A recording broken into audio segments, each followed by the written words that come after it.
All right, so Clint, wanted to talk about barrels because when people are doing AR builds, it seems like the options are endless. Yeah. I mean, you guys are known for making really good barrels, and we have a little bit of variety here. Kind of wanted to give them some options. We do. We kind of have a variety along the lines of the same length and basically the same thing you're going to do, but you absolutely hit it on the head.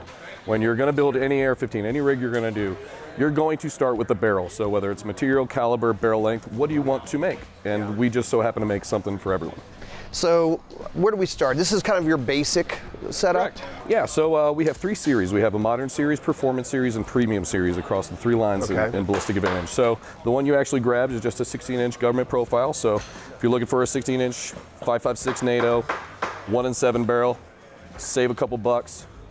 In comparison to this, to our performance series, in the same material, it's not a different blank, not a different process or anything like that. The only difference there is going to be a nickel-borne barrel extension and an 11-degree target crown. This is a kind of a basic place to start. Sure, it is. Okay. It is. This is the #1, and I would venture to say across the board, anybody else, any other barrel manufacturer's version of it, this is probably the #1 selling barrel that I've seen over the last 12 years. Okay.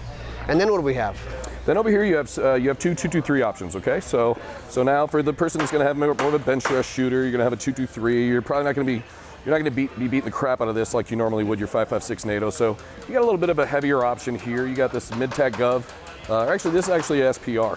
So, and it's a 223. So the answer to this, though, in the sense of, which is a good conversation to start with as well, because a lot of people in the past, you know, when they would talk about, I want an AR-15, but I want it to be a little more accurate. Right. They think barrel thickness, they want rigidity, they go very heavy, which kind of takes you away. Heavier contour. But it kind of takes you away from the nature of what an AR-15 meant to be. Right. It's supposed to be a lighter gun. So years and years ago, something to set us apart, something that we made is our flagship barrel is a Hanson barrel. So the whole terminology there would be lightweight without lightweight limitations. Now, how did you do this? What makes it a Hanson? So what makes this a Hanson is there are no right angles on the barrel. So kind of where this brainchild came from is I built way too many guns. But I used to get to build a bunch of them and test fire all of them. And what I noticed from a pencil to a heavier barrel, they all had kind of a different feel, a different impulse when you test fired them. Okay. And the only thing I could attribute that to was the contour and shape and thickness of the barrel. So when you think about, say, the nature of it not having any right angles, if you took a straw in front of you and waved it out in front of you, it'd be stiff. Bend that straw.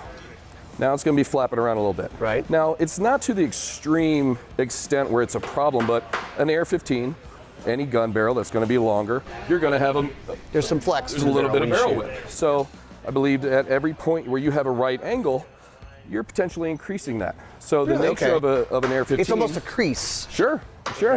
So the nature of an AR-15 is, you're going to have a controlled group, maybe 3 shots in a row, and that could be the difference between your group, being in rapid concession, being this big or this big. Okay. So without right angles, now we took away and limited that barrel width. Interesting. Okay. A Hanson barrel. And what's the finish on this? This right here is a stainless steel, and this is just a bead blast finish. Nice. So everything else, it's 223 wild barrel. That's our Hanson profile. And it's going to be in a 1-in-8 as opposed to a 1-in-7 with a chrome on it.